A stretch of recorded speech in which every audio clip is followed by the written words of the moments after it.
네, 여러분 반갑습니다. 오늘 믿음은 2% 싸움이라고 하는 제목으로 말씀을 나누도록 하겠습니다.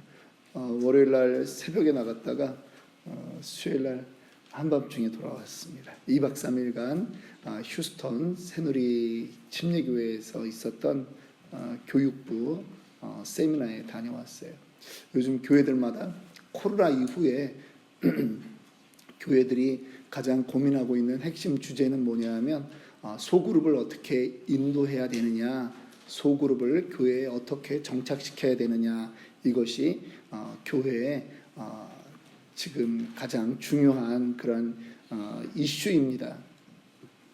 그래서 이 모양 저 모양으로 이제 소그룹하는 교회들에 대한 그러한 그 사례 발표들도 있었고, 성경적으로 성경에서는 뭐라고 말하고 있느냐, 그런 것들에 대해서 또 원로 교수님을 통해서 또 강의도 듣고, 그리고 사실 뭐 거기 온 사람들뿐만 아니라 모든 교회가 소그룹, 이것이 지금 코로나 이후에는 더 많이 필요하다.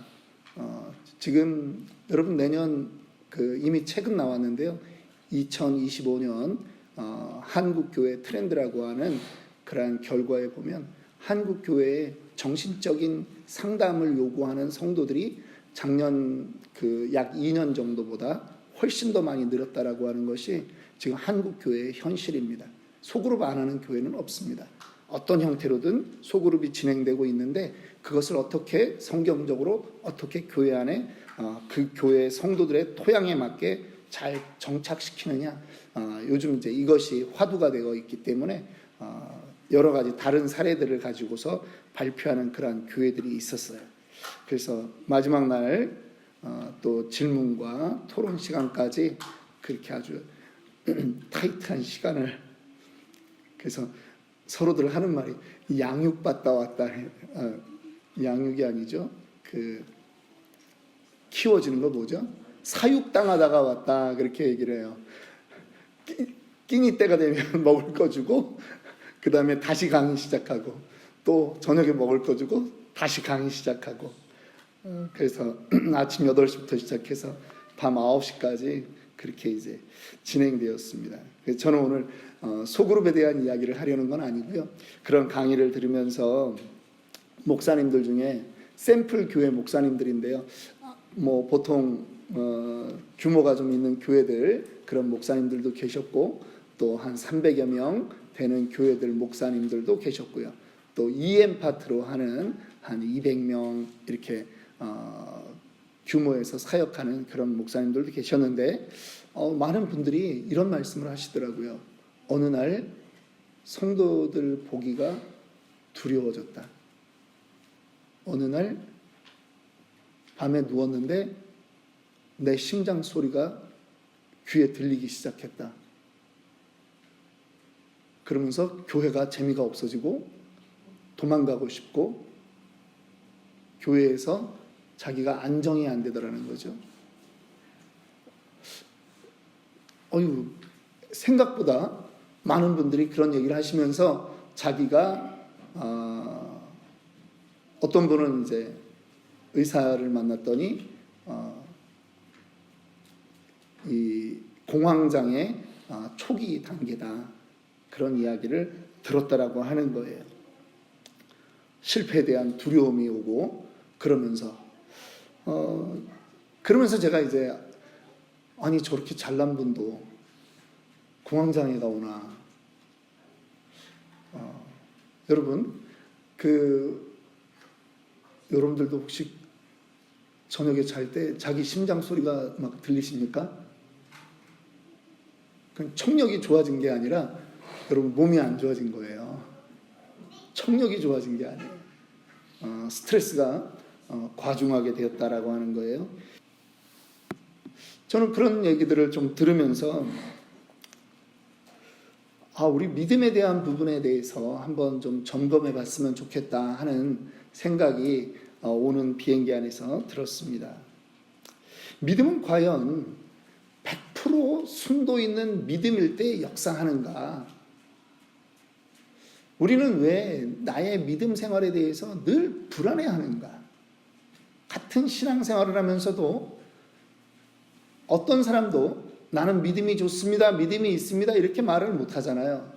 그리고 늘 강대상에서 선포되는 그 믿음이라고 하는 말을 들으면 나는 부족한 그러한 존재다라고 하는 것 때문에 늘 마음이 편하지 못한 것을 우리는 느낄 때가 있습니다. 우리는 늘 믿음은 순도 100%일 때 역사가 일어난다라고 생각하고 있는 것에 문제가 있다는 거예요. 믿음의 역사는 과연 순도 100% 되었을 때 과연 믿음의 역사는 일어나는 것입니까?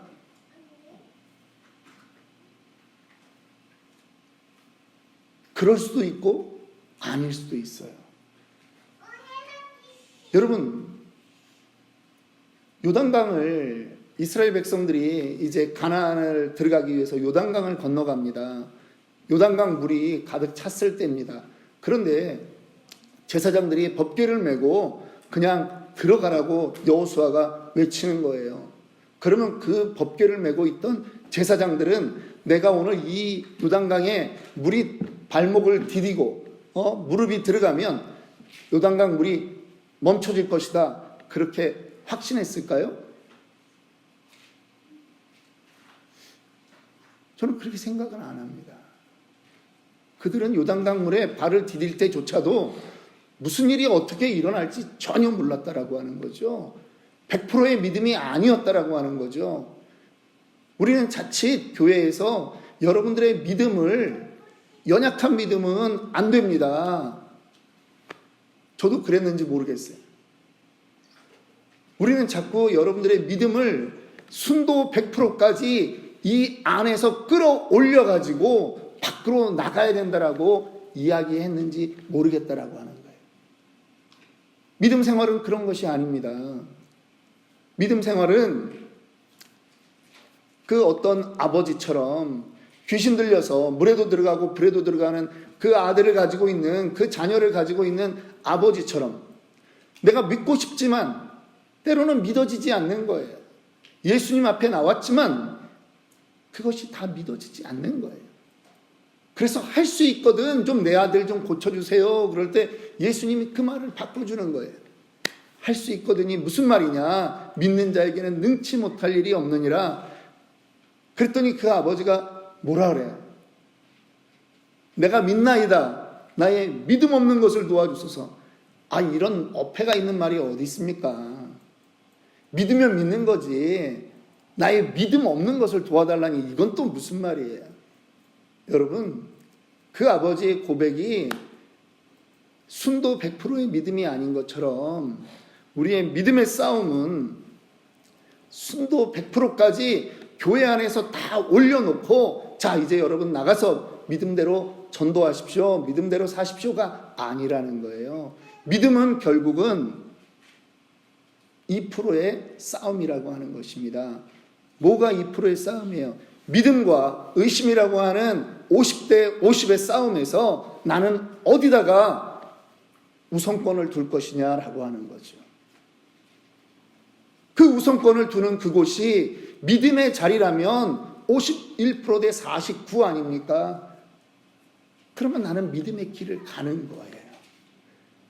그런데 나는 머릿속으로는 알아요. 그런데 나는 의심의 1%를 더 주면 결국 나는 의심으로 가는 거예요. 믿음의 싸움은 2%의 싸움이라고 하는 것입니다.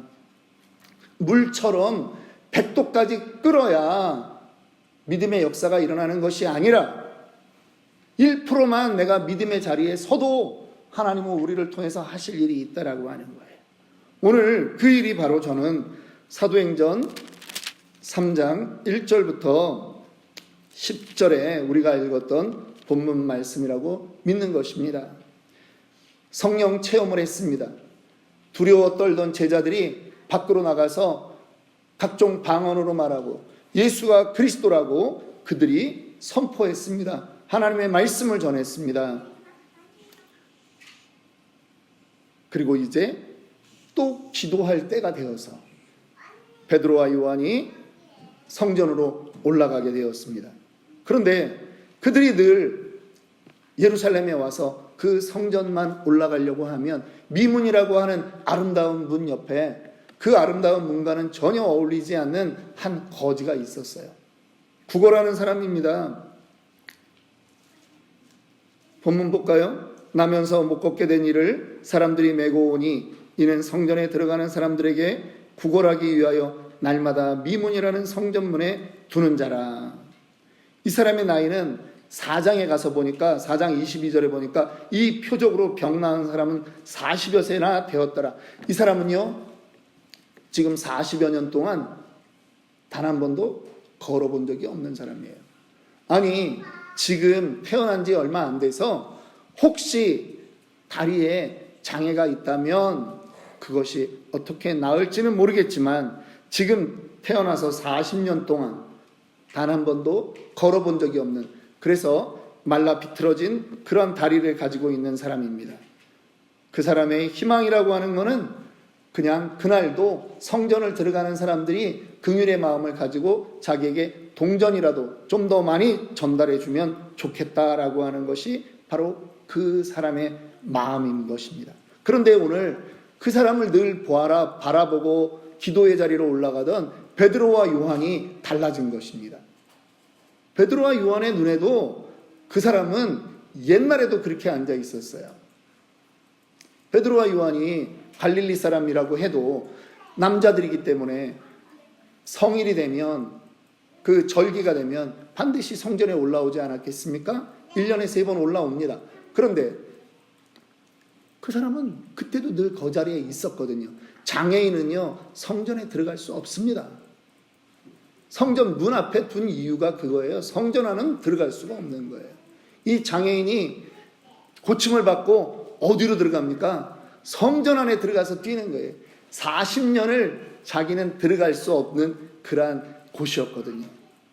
그런데 그날은 베드로와 요한도 익히 알고 있는 그 사람인데 마음에 생기는 거예요. 야, 성령님이 긍휼의 마음을 주시는데 저 사람 저거 일어날 수 있을 것 같은데, 성령님이 하시면 될 것 같은데 하는 마음이 드는 거예요. 베드로와 요한은 나이 차이는 있지만 지금 이 성령 체험을 함께한 사람 아닙니까? 서로 눈이 마주치니까 무슨 뜻인지 알게 되는 거예요. 어떤 사람은요 성령이 감동을 주셔도 반응을 하지 않아요. 누군가 만났을 때 마음에서 이거 복음 좀 전했으면 좋겠다 그러는데 하나님이 마음 주셨는데 평상시 자기 마음에서 일어나는 일이 아니잖아요. 입을 열어 복음을 전한다라고 하는 게. 그런데 그 사람 평상시 보던 사람 만났을 때 갑자기 복음 전하고 싶은데 그걸 또 꾹꾹 눌러. 안 참아도 되는데 누르고 참아요. 성령을 소멸하는 거예요.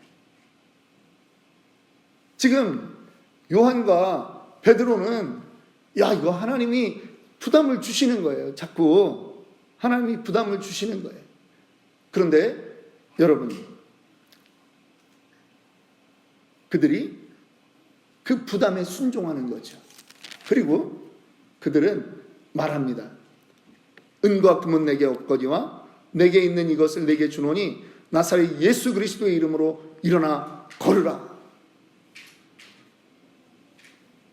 불과 며칠 전에 상황과 생각해보면 베드로와 요한의 입에서 나올 수 없는 말입니다. 아니 자기네들도 겁을 먹어가지고 숨었던 사람들인데요. 십자가 그 일을 보면서 자기네들은 더 많은 공포에 휩싸였던 사람들인데요. 아니 부활하신 예수님을 보고서도 고기 잡으러 갔던 사람들인데요. 어떻게 이럴 수가 있을까요? 성령의 하시는 일에 성령의 부담에 순종하면 역사가 일어난다라고 하는 것입니다. 2%의 싸움에 믿음을 거는 거예요. 2%의 싸움에 도전하는 거예요.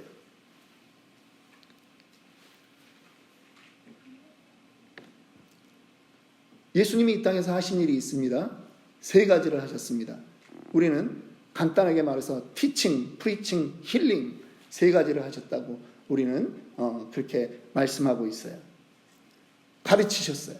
전도하셨어요. 그리고 치유하셨어요. 그런데 예수님이 재미난 거는 제자들에게는 가르치고 전도하는 거는 예수님이 알려주셨는데, 야, 이렇게 해야 치유가 일어난다, 이렇게 해야 역사가 일어난다. 예수님이 그렇게 말씀 안 하셨어요. 치유는 언제 일어나요? 힐링은 언제 일어나요?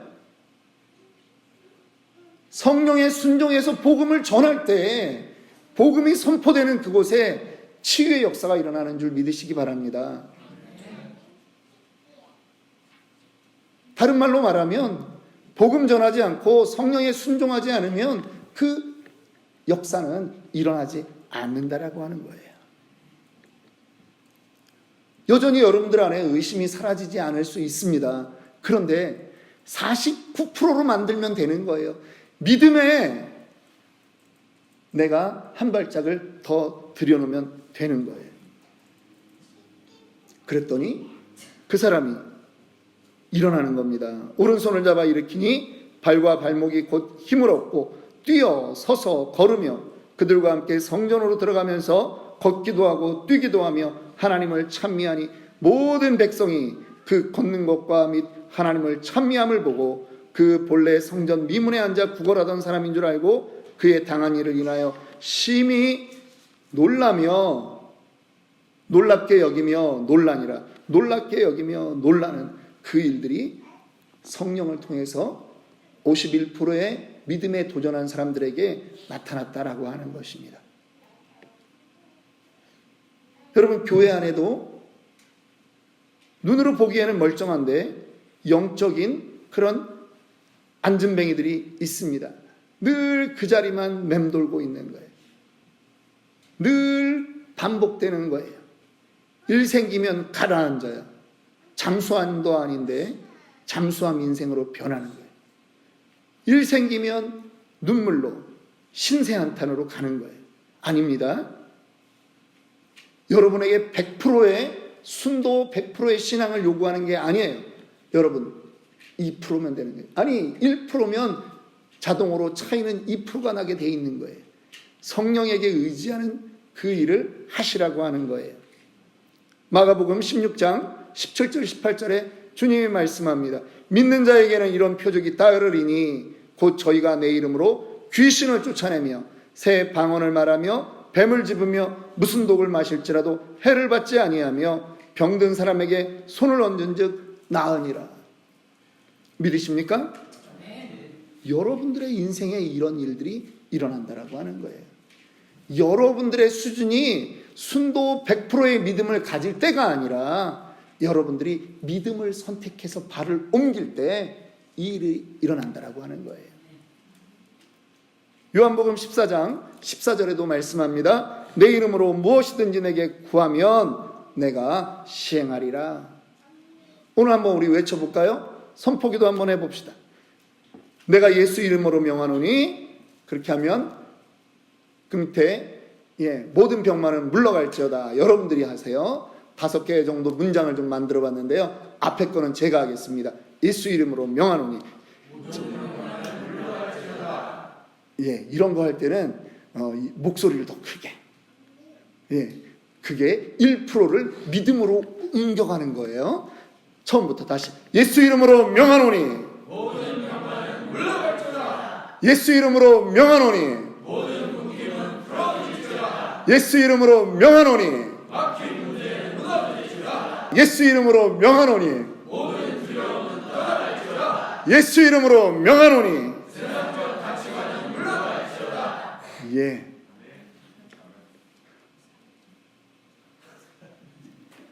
믿음으로 우리의 방향을 1%만 옮기는 거예요. 1%만 옮겨도 하나님이 일하십니다. 믿음은 그래서 결국 2%의 싸움인 것입니다. 주님을 의지하는 그 길에 자꾸 우리의 마음을 두어야 될 줄 믿습니다.